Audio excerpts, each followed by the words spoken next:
스데반의 설교가 끝이 났습니다. 그러자 이 종교 지도자들의 반응은 매우 격렬했죠. 그들의 분노심이 점점 차오를 때 스데반은 하늘 위의 영광스러운 장면에 시선을 고정합니다. 하늘이 열리고 예수님이 하나님 우편에 서 계신 모습을 보고 말합니다. 그 말은 종교자들의 마음에 가득 찬 분노에 방아쇠를 당기죠. 그들은 스데반을 성 밖으로 끌어내서 돌로 쳐서 죽이게 됩니다. 그 자리에는 신성 모독자의 정당한 죽음에 대한 증인으로 사울이 참여를 했습니다.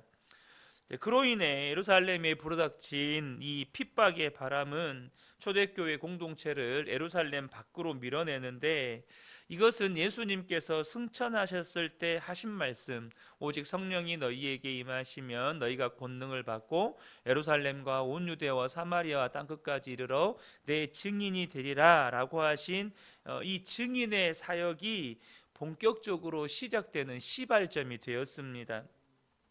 초대교회 성도들이 예수를 믿었지만 아직 그들 마음 안에는 유대인과 이방인을 구분짓고 또 사마리아인들을 천하게 여기는 이 예루살렘과 사마리아를 가로막고 있었던 담장이 매우 높았습니다. 그런데 아이러니하게도 이 담장을 넘는 동력이 뭐였냐? 그것은 외부로부터 이 예루살렘 교회를 향하여 가해진 핍박이었습니다. 핍박으로 인해서 그들은 이 예루살렘과 사마리아, 그러니까 유대와 사마리아를 가로막고 있었던 그 마음속에 있는 그 마음에 있는 그 장벽을 뛰어넘어서 이제 초대교회 성도들이 사마리아로 유대 사방으로 흩어지게 되는데, 이 작업이 복음을 뿌리는, 복음의 씨앗을 뿌리는 하나님의 작업이었습니다. 오늘 본문에는 이제 교회 역사에 있어서 첫 순교가 기록되어 있습니다. 바로 스데반의 순교이죠. 스데반은 소위 말해서 젊은 나이에 요절을 합니다. 그것도 사람들에게 신성 모독죄로 끌려가서 성 밖에서 돌에 맞아 죽게 됩니다. 그러니까 얼마나 일반적인 시각으로 보면 얼마나 비참하고 처참한 죽음입니까? 젊은 나이에 큰 죄를 지어서 사람들에게 끌려가서 돌에 맞아 죽었다. 여러분, 이런 죽음에 대한 세상의 평가는 어떨까요? 말 그대로 그의 인생은 실패자일 뿐만 아니라 그들 부모의 얼굴에 먹칠을 하는 정말로 부끄러운 죽음이었다. 이것이 보통 일반적인 세상의 평가가 아니겠습니까? 어쩌면 사람들은 자녀들을 교육할 때 너 절대 스데반처럼 살면 안 된다. 너 스데반과 같이 비참한 인생 되면 절대 안 된다. 아마 이렇게 가르쳤을 수도 있습니다. 너무나도 부끄러운 죽음이었기 때문이죠. 그런데 여러분, 저와 여러분이 잘 보셔야 될 것이 예수를 제대로 믿는, 예수를 잘 믿는 것에 대한 세상의 관점이 이렇다는 것입니다. 예수님을 대충 믿어요. 그냥 교회 왔다 갔다 하면서 교회 다니는 것을 마치 하나의 취미 생활이나 하나의 사회 활동으로 여기면서 생활하는 것에 대해서는 이렇게 세상 사람들이 판단하지 않을 거예요. 실제로 미국에 있는 이제 많은 대형 교회들은 그런다고 해요. 우리나라도 그런 사람이 없다고 말하기는 어렵겠지만, 실제로 미국 대형 교회 같은 경우는 이제 하나의 어떤 커뮤니티가 된 거예요. 교회를 가면 사람들과 인적 네트워크를 형성할 수 있는 거예요. 소위 말해서 교회에 나온다는 사람들이 그래도 사회적으로 바른 사람들이 많잖아요. 그러니까 사회적으로나 뭐 인간관계적으로나 바른 사람들이 많으니까 거의 대부분의 어떤 그 취미 활동이 교회 안에서, 그것도 사회적으로 좀 바른 사람들, 그러니까 이런 사람들과 인적 네트워크를 형성하기 위해서 교회를 나오는 사람들이 많다는 거예요. 미국 교회 안에, 특별히 대형 교회 안에 그런 인적 네트워크 형성을 위해서 교회에 나와요. 그래서 사회적으로 어떤 좀 바른 사람들과 좀 인적 네트워크를 형성해서 어떤 사회생활을 하고 싶은 거예요. 그런 시각을, 그렇게 교회를 다니면 교회가 뭐죠? 하나의 취미 생활이고 하나의 사회 생활인 거예요. 그러니까 그렇게 신앙생활하는 사람들을 향해서 세상에서 바라볼 때 뭘 비판하겠어요?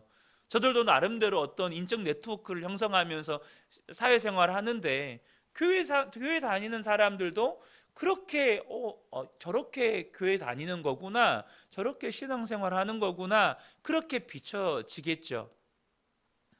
그런데 오늘 스데반은 그런 어떤 인적 네트워크를 형성하기 위해서 마치 사회 활동하면서 무슨 취미 활동하면서 교회 다니는 사람이 아니고 예수님께 목숨을 건 사람입니다. 스데반은 말 그대로 예수님께 나의 삶을 드린 사람이에요. 나의 삶의 가치와 목적과 꿈과 비전이 예수님이 된 사람입니다. 그는 예수를 위해서 살았고 그렇게 예수님을 위해서 자신의 목숨을 드렸습니다. 이런 것을 세상이 볼 때 세상 사람들은 인생을 낭비하는 것처럼 보이는 거예요. 너무나도 인생을 정말로 헛된 것에다가 자신의 인생을 소비하는 것처럼 보이는 것입니다. 여러분, 그래서 심지어 예수를 믿는다고 하는 부모들조차 자녀들이 교회를 열심히 다니기 시작하면, 신앙생활을 정말로 열심히 하기 시작하면 종종 그런 말을 합니다. 너 믿어도 적당히 믿어라. 너 너무 빠지는 거 아니냐. 저도 고등학교 때 저희 어머니한테 그런 말을 들었던 적이 있어요. 너 믿어도 적당히 믿어라. 또 자녀가 저 이제 예수님 위해 살겠어요, 저 정말로 주님의 부르심 따라 살겠어요 라고 하면 걱정부터 되고 염려부터 되고 심지어 반대하기도 하죠. 그러니까 마음속에 자녀가 편한 길 가기를 원하는 거예요. 그런데 오늘 본문에는 우리 예수님께서 어떤 사람을 응원하시고 어떤 사람을 격렬하게 열렬하게 환영하시는지를 보여줍니다.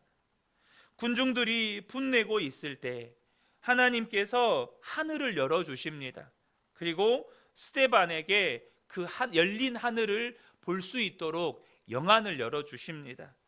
그리고 스데반은 그가 본 것을 이 군중들에게 말하죠. 55절과 56절을 보면 스데반이 성령 충만하여 하늘을 주목하여 하나님의 영광과 및 예수께서 하나님 우편에 서신 것을 보고 말하되, 보라, 하늘이 열리고 인자가 하나님 우편에 서신 것을 보노라 한데, 이 말에 정말로 격노한 군중들은 스데반을 돌로 쳐서 죽였지만 스데반이 열린 하늘을 본 것은 예수님이 스데반을 어떻게 평가하셨는지를 말씀해 주는 본문입니다. 하나님께서 스데반이 볼 수 있도록 하늘을 여시고 스데반의 영안을 열어주신 거예요. 그곳에 모인 어떤 무리들도 열린 하늘을 보지 못했습니다. 하나님 우편에 서 계신 예수님을 보지 못했습니다.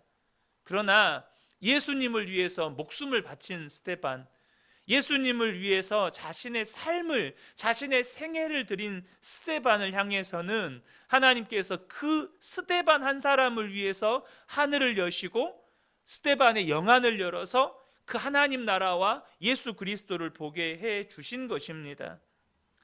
여러분, 이것은 스데반의 믿음이 진짜였다는 것을 보여주는 것입니다.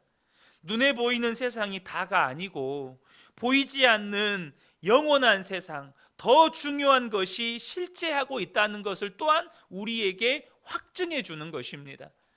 고린도후서 4장 17절과 18절을 보면 우리가 잠시 받는 환난에 경한 것이 지극히 크고 영원한 영광에 충한 것을 우리에게 이루게 함이니, 우리가 주목하는 것은 보이는 것이 아니요 보이지 않는 것이니, 보이는 것은 잠깐이요 보이지 않는 것은 영원함이라.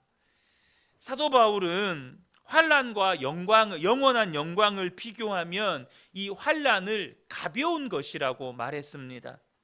그런데 그 환난이 우리가 정말로 예수님만을 믿고 따라가는 삶을 살아갈 때 겪게 되는 어떤 그 환난이 우리 눈에 보이지 않지만 그 환난과 비교할 수 없이 중요한 영원한 영광을 우리에게 이루게 해준다고 말씀합니다.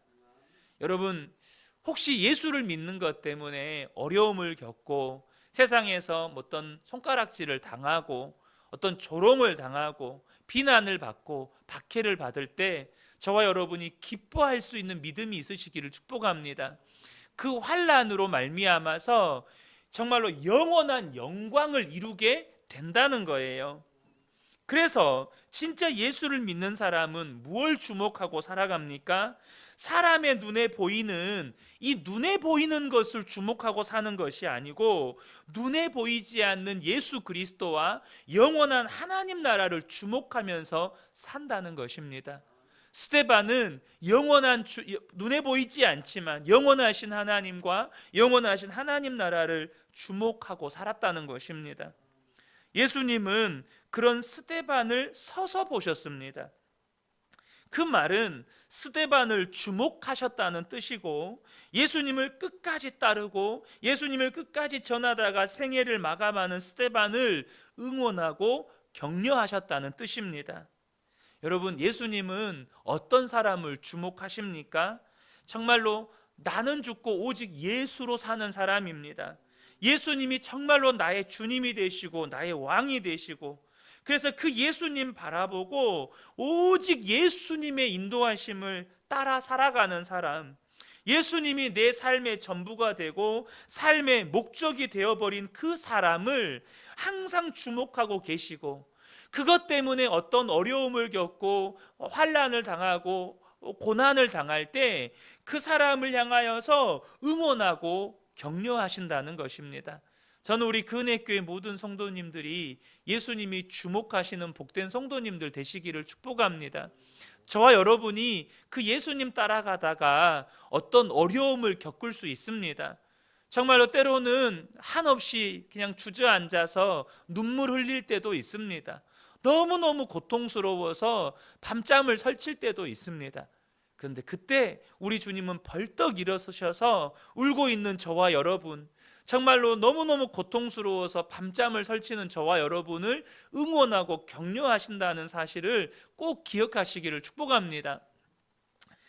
하나님의 직접적인 반응은 오늘 본문에 언급되어 있지는 않습니다. 그런데 이후에 벌어지는 일련의 사건들을 보면 그분도 이 스데반의 죽음을 헛된 것으로 보지 않았다는 것을 우리에게 분명하게 시사해 줍니다.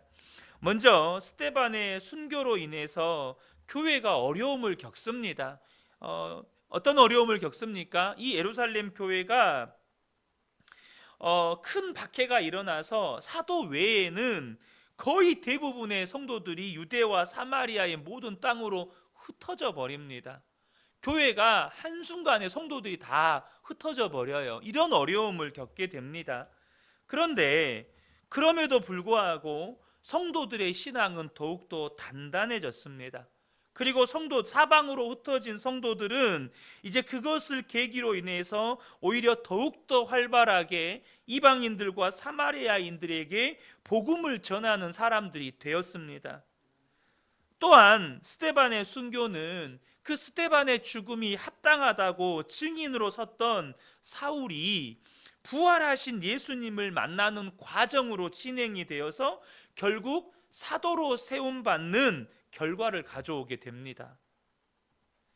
여러분, 우리는 이런 것을 두고 전화이복이라는 표현을 쓰죠. 화가 오히려 복이 되었다라는 표현을 쓰지만 여러분, 더욱더 중요한 것은 뭐냐 하면 하나님께서 스데반의 삶과 그의 죽음이 결코 잘못된 인생이거나 잘못된 것이 아니라 그것이 바르다, 그것이 예수 제대로 믿는 것이고 바르게 믿는 것이다라는 것을 하나님께서 확증해 주시는 것입니다.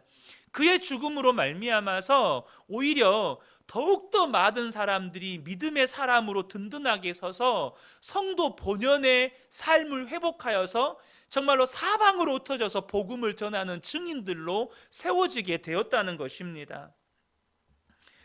여러분, 저와 여러분이 이것을 통해서 한 교회나 혹은 한 성도가 정말로 하나님이 기뻐하시고 인정하시는 교회인지 아닌지를 무엇으로 알 수 있는지를 오늘 본문이 잘 보여줍니다. 여러분, 어떤 교회가 하나님이 기뻐하시는 교회다, 하나님이 정말 인정하시는 교회다, 하나님이 축복하시는 교회다, 뭘로 알까요? 그것은 교회의 성장과 부흥이 절대적인 기준이 아닙니다. 오늘 본문을 다시 한번 보면 예루살렘 교회는 외적으로 보면 망한 교회입니다. 8장 1절을 보면, 다시 한번 8장 1절을 보면, 사울은 그가 죽임당함을 마땅히 여기더라. 그날에 예루살렘에 있는 교회에 큰 박해가 있어 사도 외에는 다 유대와 사마리아 모든 땅으로 흩어지니라 라고 말씀합니다. 그러니까 사도 외에는 모든 성도들이 다 교회를 떠난 거예요. 교회에서 다 흩어져 버린 거예요. 오늘날로 이야기하면 교회 문 닫았다고 표현해야 맞을 겁니다. 교회가 폐쇄된 거예요. 성도들이 다 흩어져 버렸으니까. 그런데 그 흩어진 성도 한 사람 한 사람들이 어떻게 되었습니까? 온전한 그리스도인으로 세워졌다는 것입니다. 그들은 그들을 부르신 그 소명을 따라서 온 유대와 사마리아에 흩어져서 복음을 전하는 사람이 되었다는 거예요. 4절을 보면 흩어진 사람들이 두루 다니며 복음의 말씀을 전할세라고 말씀합니다. 이때에 이제 나중에 우리가 이제 사도행전 계속해서 나누게 되겠지만, 이때 수리아 안디옥까지 흩어진 사람들이 수리아 안디옥 교회를 세웁니다. 안디옥 교회가 어떤 교회입니까? 바울과 바나바를 이방인들에게 선교사로 파송한 교회입니다. 그것도 안디옥 교회의 지도자 두 사람을, 안디옥 교회가 바로 설 수 있도록 영적인 지도자의 역할을 했던 바울과 바나바를 열방과 민족을 향한 선교사로 파송했던 교회가 이 안디옥 교회입니다.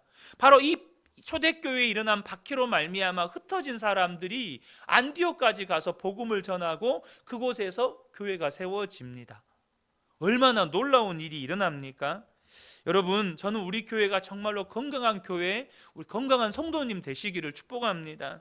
정말로 하나님께 인정받고 하나님께 칭찬받는 교회요 성도가 되기를 축복합니다. 여러분, 그 교회는 어떤 교회입니까? 우리 성도 한 사람 한 사람이 각자의 부르심을 따라서 세상에서 복음을 외치는 한 사람이 되는 것입니다. 세상에서 그리스도의 영광을 나타내는 한 사람의 성도가 되는 것입니다. 정말로 부르신 사명을 충성되이 감당하는 사람, 주님의 말씀을 따라 삶의 현장에서 정말로 말씀에 순종함으로 복음을 드러내는 사람들이 되는 것입니다. 여러분, 그 교회가 하나님께 칭찬받고 하나님이 인정하시는 건강한 교회라는 거예요. 예루살렘 교회는 흩어졌습니다. 그런데 흩어졌는데 더욱더 강력하게 하나님 나라와 복음이 이방 땅까지 막 전해지는 거예요. 저는 우리 성도님들이 오늘 이렇게 이 시간에 모였다가 다시 또 삶의 현장으로 흩어질 것입니다.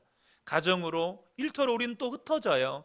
흩어진 그곳에서 정말로 예수 그리스도를 전하고 세상 가운데 복음을 드러내고 하나님의 영광을 나타내는 온전한 한 사람의 그리스도인으로 세워지시기를 예수님의 이름으로 축복합니다. 아멘.